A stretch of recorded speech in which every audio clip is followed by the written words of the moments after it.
Paula Soria, né, mulher de origem romani, Sinti. Meu nome também é Vória, meu nome é cigano. Eu sou Lucimara Cavalcante, uma mulher cigana da etnia Calderashe, do povo Rom. E meu nome é Vanderlei da Rocha, que sou cigano dos ciganos aqui do Brasil, ou seja, da etnia Calon. E sai Lucimara Cavalcante, Romi Calderashe, do povo Rom. O anal de Mencha, Unga, Vanderlei da Rocha, Mencha Unga Calon, Acai do Cheme Barão. Baxter Sasti Petali, de Velessá. Línguas, culturas e costumes próprios. Entre os ciganos existe um universo de diferenças. A história e a cultura do povo cigano não está nos livros. O aprendizado é oral, passado de geração para geração. A teoria mais aceita é que eles vieram da Índia há cerca de 1000 anos e se espalharam pelo mundo. No Brasil, acredita-se que os primeiros ciganos chegaram em 1574 e atualmente há presença de pelo menos 3 etnias no país: Calon, Rum e Sinti. Quando eu falo sobre quem somos, é dizer, bom, é um povo, né? Um povo, efetivamente um povo, isso é muito importante, porque durante muito tempo se quis estigmatizar o grupo como se não fosse um povo realmente, com uma origem comum, com uma tradição comum, e sim um amontoado de pessoas desviantes que não queriam seguir determinada linha do sistema, determinadas regras e normas. Os Rums brasileiros vieram da Romênia, da Turquia e da Grécia. Os Calons da Espanha e de Portugal. E os Sintis chegaram no país vindos da Alemanha e da França, principalmente após a Primeira e Segunda Guerra Mundial. Estima-se que há em torno de 500 mil de ciganos no Brasil. Dados do Instituto Brasileiro de Geografia e Estatística, IBGE, apontam que em 2011, 291 cidades abrigavam acampamentos ciganos, localizados em 21 estados. A maior concentração de acampamentos ciganos está em Minas Gerais, com 58, Bahia, com 53 e Goiás, com 38. Nós precisamos saber, né, a força da nossa população cigana. Nós precisamos saber onde eles estão para articular as políticas públicas conforme a localização geográfica. Nós precisamos saber quais são as suas inquietações, quais são as faixas etárias, quais são os níveis de educação, quais são os níveis de renda. Quanto mais bem mapeado isso, talvez mais efetiva possa ser a nossa atuação em prol dos direitos das comunidades ciganas.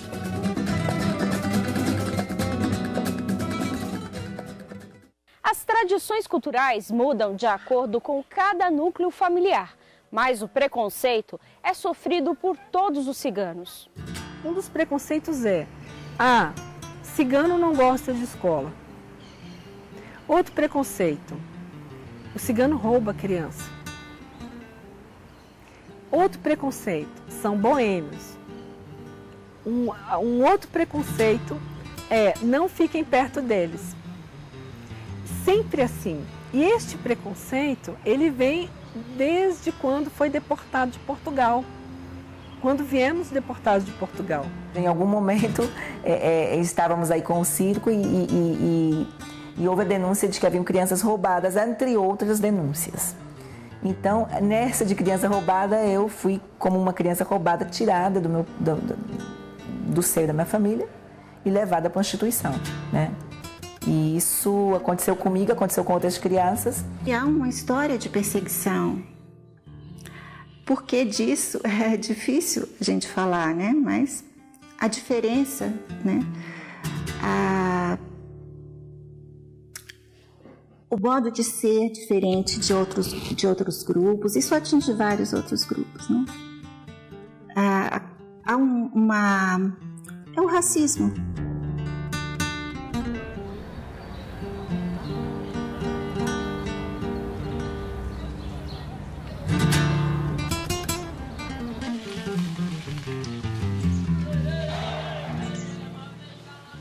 Os cerca de 450 ciganos que moram na cidade de Sousa, no interior da Paraíba, não tinham acesso à escola, não recebiam entregas de correio, nem tinham coletado lixo produzido no acampamento.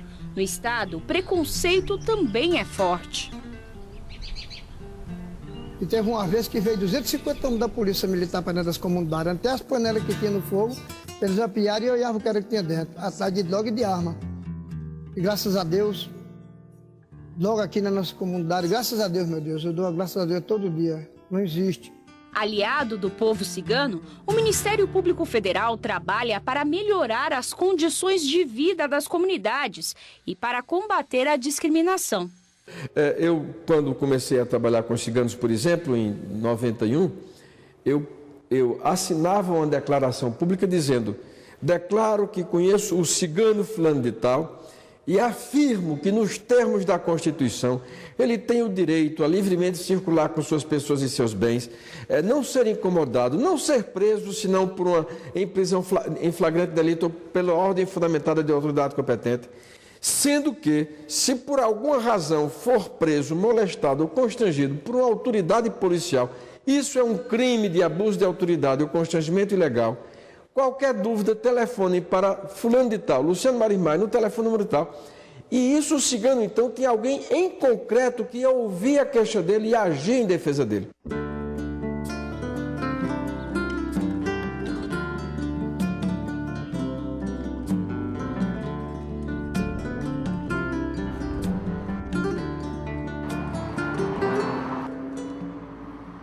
No Rio Grande do Sul, o preconceito contra os ciganos também foi combatido pelo Ministério Público Federal, que atuou para garantir local adequado de acampamento para as 20 famílias que estavam de passagem por Caxias do Sul. Nós ingressamos com ação civil pública perante a Justiça Federal aqui de Caxias do Sul para que a gente conseguisse um provimento liminar autorizando que, em tempo, eles pudessem acampar antes do Natal. Mas, infelizmente, também não obtivemos êxito. Agora, a atuação será preventiva para garantir os direitos dos ciganos no estado. Agora, o que nós estamos pretendendo fazer aqui é atuar junto ao município, em razão de toda a política nacional que existe de direitos humanos e de reconhecimento de ciganos como população tradicional, para que na revisão do plano diretor da cidade e de outros aqui da região também, porque afinal não é só aqui que eles acampam, haja previsão de espaços para esses acampamentos,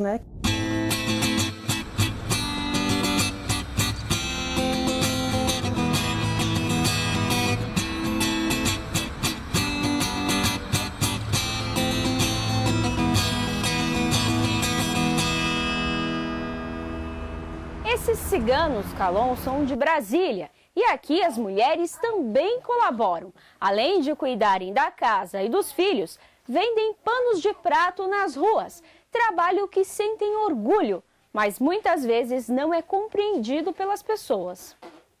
Bom dia, vamos dar uma olhadinha nos panos de prato, bebê? Baratinho, ó, bem trabalhadinho, 100% algodão, leva aí no bebê, dos paninhos de prato. Já até chorei já na rua, não vou mentir, de verdade. Já chorei já na rua, porque tem pessoa que não entende, Vê a gente ali vendendo os panos de prato, não entende da vida da gente e já vai falando o que eles querem. Já me chatearam muito, já chorei na rua, não foi uma vez nem duas, não. A falta de endereço fixo e documentos dificulta o acesso dos ciganos a empregos formais e políticas públicas e sociais. Conhecidos como bons comerciantes, a maioria dos ciganos vive da venda ambulante de produtos e troca, o que eles chamam de gambira. Eu vim aqui hoje para te oferecer uma chácara que eu tenho lá em Sobradinho dos Melo. Ela mede 80 de comprimentos por 20 de frente. E a aguada? Não, a água lá... Tem bastante água? Não, a água tem bastante, só que é de cisterna, ainda não é encanada, porque é setor de chácara, não tem água, pavimentação de água, essas coisas. A comunidade chegou em Brasília por volta de 1974 e até 2014 levou uma vida nômade. Em Sobradinho, o grupo conseguiu terras cedidas em 2015 pelo governo federal para fixar residência no terreno de 3,5 hectares, conquista que também teve apoio do MPF. Nós soubemos através da comunidade da dificuldade que eles têm de encontrar um local para se fixar. No caso, era uma comunidade que queria se fixar no Distrito Federal, com um histórico de nomadismo, de expulsões dos locais onde eles habitavam, e pleiteamos junto à União e o Distrito Federal que fosse indicado um local onde eles poderiam se fixar, né? E fomos bem-sucedidos nisso. Eles são um grupo, uma coletividade. Daí porque o reconhecimento de um local para eles viverem, de um território, é importante. Significa que se tem uma noção do que é para eles morar. O objetivo dessa terra foi para que daqui tivesse um porto seguro para os ciganos no Brasil e no mundo. Assim como uma FUNAI para os indígenas. Que aqui fosse construído, que seja construído, que é o sonho que temos, até já temos algumas emendas parlamentares já bem adiantada para que seja distribuída aqui ou construída aqui exatamente o primeiro centro de resgate da cultura e tradições dos povos ciganos do Brasil e também do mundo.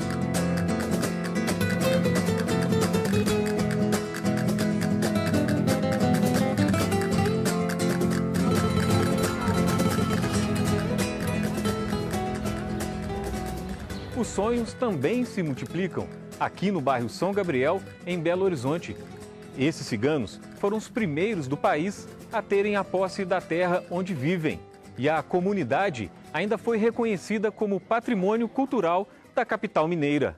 Foi feito um trabalho de interlocução com a Secretaria do Patrimônio da União, à época, e no âmbito de uma ação civil pública que tratava de questões de moradia aqui no município de Belo Horizonte, um dos pedidos era justamente o reconhecimento dessa área de 35 mil metros quadrados que tinha sido indicada no estudo da UFMG, no laudo da antropóloga Emília Botelho do MPF, e que depois acabou resultando em um reconhecimento sobre a necessidade de reconhecer essa área como da comunidade Calon aqui do São Gabriel. O trabalho do Ministério Público Federal vou te falar para você que foi 100%, porque se não fosse eles, a gente não tinha ideia de como começar. Como que um povo, na maioria, 99% analfabeto, que não conhece seus direitos, que não sabia nem o que era escola, e iria conquistar um terreno da União. As famílias conseguiram construir casas, ter acesso a saneamento básico e levar uma vida mais tranquila, sem viver com a incerteza de ter que encontrar um novo local para acampar. O nomandismo que é falado tanto era por causa da expulsão que nós tínhamos antigamente, né? Você chegava numa cidade, no município, você ficava ali o máximo 3, 4 dias, você não podia criar raiz. Porque o poder público não via aquilo como um morador da cidade. Do ponto de vista jurídico, é necessário caminhar para uma concessão de direito real de uso coletivo. Agora, a certidão e o acordo realizado nessa ação civil pública já asseguram a permanência dos Calon aqui nesse acampamento do São Gabriel. Além de acesso à educação, saúde e outros direitos básicos, é preciso que a cultura e a tradição do povo cigano sejam respeitadas. Por exemplo, aqui tem um posto de saúde, mas se for um homem lá, uma enfermeira, elas não vão se consultar com elas, não vão fazer problema de ginecologia, elas não vão, entendeu? Só se for com uma mulher, elas não vão. Os ciganos, como qualquer brasileiro, têm direitos aos direitos reconhecidos na Constituição e nos Tratados de Direitos Humanos. Acesso à saúde, acesso à educação, acesso à habitação, mas a particularidade com relação a eles é que, em razão de terem um pertencimento étnico, de terem uma forma de organização diferenciada, na educação e no modo da prestação desses serviços, essa particularidade da identidade tem que ser também reconhecida. A educação é o principal agente de transformação na vida do povo cigano. Paula foi uma das primeiras mulheres ciganas a conquistar o doutorado. Eu tenho o orgulho de ter conseguido. E a tristeza de que isso também não gera tanto orgulho em função de que, como eu gostaria que fosse mais comum isso, que fossem mais mulheres nessa posição, mais mulheres doutoras, que pudessem inclusive estudar sobre o próprio grupo, como é que o que eu faço, né? Porque eu me dedico à questão de identidade, literatura, escrevo e centro muito meus trabalhos aí. Então, que outras mulheres estivessem nessas condições, mulheres e homens, né? Mas eu falo muito mais de mulher por isso. Então, que não fosse uma novidade.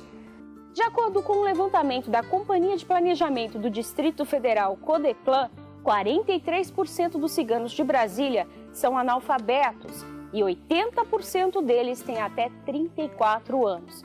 E mais uma vez, é o preconceito que os afasta da escola. Quando eu ia para a escola, os meninos ficavam me chamando de ciganinha vem aí. Porque os nossos meninos, se você pegar aqui pessoas de 30 anos para cima, 99% são analfabetos. Porque a gente não tinha um lugar fixo para ficar como a gente tem hoje. Hoje os meninos estão estudando. Então hoje, graças a Deus, os filhos da gente não vão ter o mesmo futuro que a gente teve. Para ajudar adultos ciganos que não tiveram oportunidade de estudar, muitas comunidades como essa aqui de Brasília estão trazendo a escola para dentro do acampamento. A, B, C, D, E, F, G, H, I, J. A gente vai estar copiando bastante textos sobre nossa cultura. É uma forma da gente estar por dentro do que somos de fato. A gente sempre viveu às margens da sociedade. Então, os nossos pais, nossos tios, eles não tiveram a oportunidade que agora, pela primeira vez, nossas crianças estão tendo. Então, é muito difícil conseguir estudar, porque sempre foi um mês no máximo nos locais, sempre teve que ser colocado para fora da cidade. E a partir de agora, com esse projeto, a gente está tendo a oportunidade de ter a alfabetização, que é muito importante. Os deveres do povo cigano não acompanham os direitos deles como cidadãos. Para mudar esse cenário, o senador do PT, Paulo Paim, propôs a implantação do Estatuto do Cigano, que foi aprovado na Comissão de Educação, Cultura e Esporte e está sendo examinado pelas Comissões de Assuntos Sociais e de Direitos Humanos. O princípio é o mesmo: assegurar direitos na área da educação, no direito ao espaço onde eles possam fixar as suas barracas, direito ao esporte, ao lazer, né? Direito à segurança, principalmente na educação, porque como faz? Eles mudam de uma cidade para outra, que essa transferência seja assegurada com mais tranquilidade. Até os documentos para eles é uma enorme dificuldade. Tudo isso está assegurado no Estatuto dos Ciganos. Com a esperança em um futuro melhor, os ciganos seguem lutando pela garantia dos seus direitos e contra o preconceito, com a mesma alegria que está no DNA dessa nação. Eu acredito que vai ser visto com outra visão, que nós já somos humanos, graças a Deus, que nem todo mundo. E nós queremos simplesmente acessar as leis que já existem. Só isso. Queremos ter direito de ter direito.